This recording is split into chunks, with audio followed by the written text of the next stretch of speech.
예, 할렐루야. 우리 앞대 좌우로 한번 인사하겠습니다. 오늘 또 주님이 잘해 주십니다.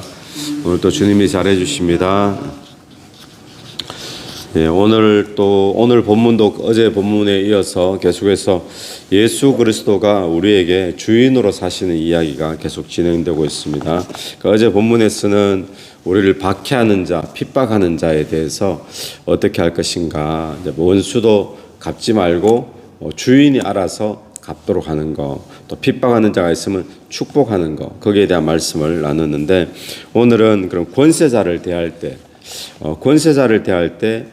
내게서 주인이신 예수가 사신다면 어떻게 대하시는가, 이제 그 부분이 오늘 앞부분에 나오고 있습니다. 우리가 원수를 대할 때는 원수를 갚지 말고 축복만 해주라 그랬는데, 오늘은 권세자를 대할 때는 권세자에게 순종하는 것이 내 안에서 예수가 주로 사시는 모양이라는 거죠. 나머지는 다 주님 앞에 맡기라는 이야기입니다. 이유는 무엇 때문입니까? 1절 보시면 이유는 하반절에 권세는 하나님으로부터 나지 않음이 없나니 모든 권세는 다 하나님께서 정하신 바라. 우리가 권세자들에게 순종해야 될 이유는 그들이 순종할 만하기 때문에, 존경하기 때문에 그렇게 순종하는 것이 아니라 하나님께서 그 권세자도 허락했기 때문에 주를 보고 순종하라라는 그런 이야기죠. 그러면은 악한 왕 같은 경우에는 어떻게 해야 되느냐? 왕이 악한데 그럴 경우도 순종을 해야 되는가? 그런 질문이 생길 수 있습니다. 그런데 우리가 기억해야 될 것은 악한 왕일지라도 하나님이 허락하지 않은 권세는 없다라고 우리는 기억을 해야 됩니다. 그래서 악한 왕이 권세를 가질 때 우리 편에서는 그런 악한 왕일지라도 복종을 해야 되죠. 근데 우리가 로마서가 적혀있던 이때 당시에 권세자들에게 복종해라 그랬는데, 이때 권세자들은 누구입니까? 이 기독교인들을 핍박하고 교회를 핍박하는 그런 많은 군인들, 또 위에 있는 권세자들, 그 위에 올라가면 이 로마서 적혔던 당시에는 네로 황제 시대에 이 로마서가 적혔다 그럽니다. 그러니까 얼마나 수많은 핍박이 있었겠습니까? 기독교의 10대 박해 가운데 그 첫 번째가 네로 황제 박해라고 그렇게 이야기를 하는데, 그런 권세자에게도 복종해야 될 것인가? 바울은 지금 그 분위기 속에서 권세자에게 복종해야 된다라고 이야기를 하고 있는 거죠.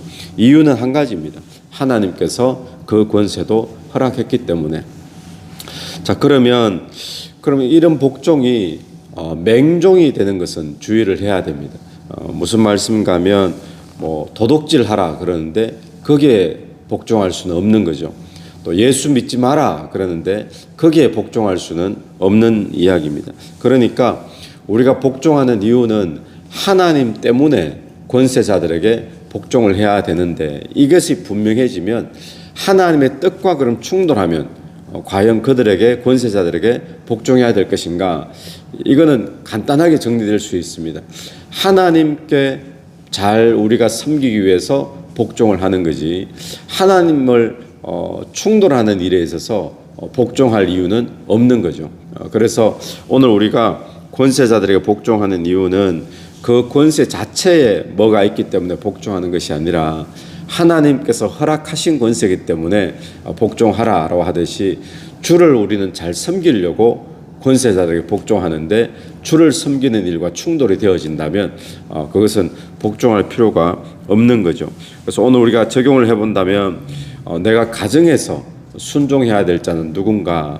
가정에도 질서가 있고 또 부모님이 계시죠. 또 교회 소그룹에서, 또 교회 전체 그룹에서, 또 내가 속해 있는 사회 속에, 또 직장 가운데, 또 세상의 어떤 공동체 가운데, 거기에서 내가 순종해야 될 자들은 누구인가 한번 생각해 볼 수 있게 되기를 바랍니다. 오늘 중요한 말씀이 하나님으로부터 나지 않음이 없다. 모든 권세는 하나님께서 정하신 바라, 그렇게 이야기를 하고 있습니다. 우리 이 말씀을 잘 묵상하면서 내 안에 예수를 주로 섬기는 그런 모습이 내 삶의 어떤 모습으로 드러나야 되는가? 권세자들에게 복종하는 모습으로 드러난다라는 것을 기억하게 되기를 바랍니다. 우리 6절부터 나오는 너희가 조세를 바치는 것도 이로 말미암음이라 라고 나오는데, 세금 바치는 문제도 마찬가지죠. 우리 세금 바치는 문제도 우리가 내 안에 예수가 주로 사신다면 세상에 바쳐야 될 세금 바치고 세상에 지켜야 될 법을 지키고, 무엇 때문에요? 하나님께서 허락지 않은 법은 없다라고 기억을 해야 됩니다. 그래서 우리가 하나님을 잘 섬기는 모습이 우리가 세상 가운데 질서 가운데도 그 질서를 따라가고 순종하는 모습으로 나온다라는 거죠. 충돌할 때는 어떻게 한다고요? 충돌할 때는 하나님을 잘 섬기기 위해서 우리가 법을 따르는 거죠. 그러니까 충돌할 때는 때로는 우리가 끝까지 주의 법을 지키다가 순교당할 수도 있는 거고, 또 주의 법을 지키다가 핍박당할 수도 있다는 것을 우리는 기억을 해야 됩니다. 자, 8절부터 나오는 피차 사랑의 빚 외에는 아무에게도 아무 빚도 지지 말라라고 이야기를 합니다. 빚이라는 것이 여기에서 나오는 이 빚은 별도로 따로 이야기를 하는 것이 아니라 정확하게 해석을 하면 이렇게 해석이 됩니다. 의무를 가지라는 거예요. 의무를 가지라. 그러니까 이런 해석입니다. 사랑하는 것 외에는 어떤 의무도 가지지 말라는 거예요. 아가페 하는 것 외에는 어떤 의무도 가지지 말라. 다시 말하면 내게서 예수가 주인으로 사시는 이 일 외에는 다른 사람에게 어떤 의무도 지지 말라. 그러니까 제일 중요하다라고 하는 거죠. 또 강조하고 있는 그런 말입니다. 그리고 우리가 다른 사람을 대할 때 뭐 하라는 겁니까? 아가페 하는 거, 여기에 집중해야 된다. 다른 사람을 대할 때 아가페 하는 거, 여기에 우리 초점을 맞춰야 된다는 것을 이야기하고 있습니다. 오늘 저와 여러분이 그렇게 내게서 예수 그리스도가 사는 아가페가 이루어지면 8절 하반절을 보시면 남을 사랑하는 자는 율법을 다 이루었느니라. 율법을 다 이루는 삶이 되어진다. 이 말은 무슨 말이죠?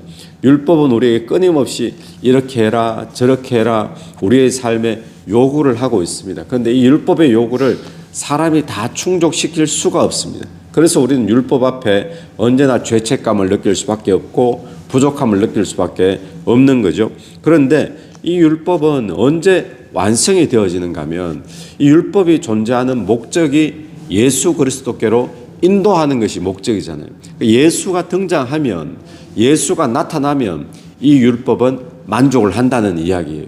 그러니까 내 삶에서 율법을 만족시키는 삶은 내가 율법을 붙잡고 그 율법대로 이렇게 하고 저렇게 하고 이거 아니라 한 가지만 하면 율법의 모든 요구가 다 충족이 되어지는데, 그 한 가지는 무엇인가 하면 내게서 예수 그리스도가 나타나는 겁니다. 그것을 아가페다라고 이야기한다 그랬죠. 그래서 내게서 예수가 살면, 내게서 그 아가페가 나타나면, 그러면 율법이 다 이루어진다라는 거예요. 10절도 보십시오. 사랑은 이웃에게 악을 행하지 아니하나니 그러므로 사랑은 율법의 완성이니라. 여기서 말하는 사랑은 우리가 우리 계속 며칠 동안 보듯이 세상에서 흔히 말하는 그 사랑을 이야기하는 게 아닙니다.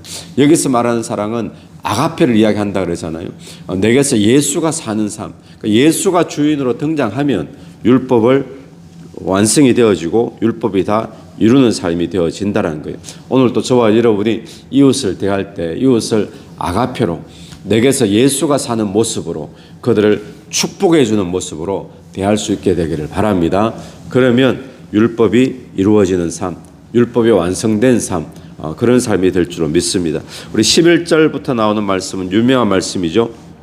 이 말씀 때문에 성 어거스틴이 방탕한 생활에서 돌아섰다라는 그런 간증이 있는 말씀인데, 11절 보십시오. 또한 너희가 이 시기를 알거니와 자다가 깰 때가 벌써 되었으니. 자다가 깰 때라는 거예요. 지금 이 시기는 어떤 시대인가? 자다가 깰 때다. 12절 밤이 깊고 낮이 가까웠으니 그러므로 우리가 어둠의 일을 벗고 빛의 갑옷을 입자. 자다가 깨어나야 된다. 이제 밤이 깊고 이제는 어두움이 밤이 깊고 낮이 가까웠다라고 해요. 무슨 이야기입니까? 이 죄와 방탕의 그런 어둠에서 깨어나서 이제 낮에처럼 단정하게 행해야 될 그런 시기다라는 거 이야기합니다. 그러니까 다시 말하면 우리가 지금 어떤 시기에 살고 있는가 하면 이제는 예수 그리스도가 주인으로 사셔야 되는 그런 시기인 거예요. 그래서 그 표현을 12절에 하반절 보시면 그러므로 우리가 어둠의 일을 벗고 무엇을 입자고요? 빛의 갑옷을 입자. 또 14절 보십시오. 오직 주 예수 그리스도로 옷 입고 정욕을 위하여 육신의 애를 도모하지 말라. 빛의 갑옷을 입자, 예수 그리스도로 옷 입자. 이거 무슨 이야기입니까? 이 말도 또한 예수 그리스도로 살자라는 거예요. 그 옷을 입고 살자, 예수로 살자라는 겁니다. 지금 이 시대는 어떤 시기인가? 구원이 곧 가까운 시기입니다. 이제는 우리가 개인적인 종말의 구원도 있지만 또 예수 그리스도의 재림의 종말의 구원의 완성도 있죠. 그 시기가 가까워왔다. 그러니까 우리가 뭘 해야 되는가? 지금은 자다가 깰 때다. 자다가 깨는 것이 어떤 시대일까요? 예수가 내게서 주인으로 사는 그 일에 우리가 그동안에 내가 육신으로 살던 그 일을 이제는 다 벗어버리고 예수가 주인으로 사는 그 일에 초점 맞춰야 되는 그런 시기가 지금이다라고 이야기를 하고 있는 거죠.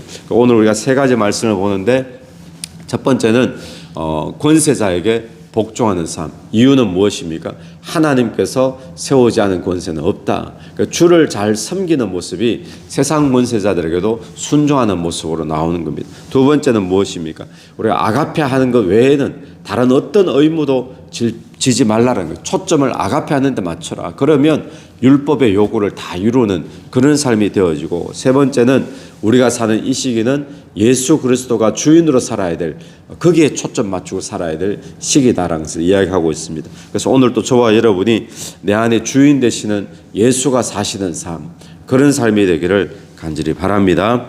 같이 기도하겠습니다. 하나님 아버지, 은혜를 감사합니다. 오늘 또 예수 그리스도가 내 안에 주인 되어 주심을 감사를 드립니다. 이제는 예수가 주인 되셔서 내게서 나타날 때 세상의 모든 권세 질서 속에 순종하는 모습, 또 복종하는 모습, 그것이 예수가 나타나는 모습임을 알고 그렇게 살게 도와주옵소서. 우리 이웃들을 대할 때 하나님 특별히 사랑의 빛 외에는 어떤 의무도 지지 않는 아가페에 초점 맞추고 아가페에 집중할 수 있는 저희들이 될 수 있도록 인도해 주시옵소서. 지금 이 시기는 예수 그리스도로 주인으로 살아야 될 그런 시기인 줄로 믿습니다. 오늘 하루도 우리가 무엇을 하든지 어디를 가든지 누구를 만나든지 예수가 주인 되어 내게서 나타나는 복된 삶이 되게 인도하여 주시옵소서. 예수님 이름으로 기도드립니다. 아멘. 오늘도 예수 이름으로 승리하시는 하루 되길 바랍니다.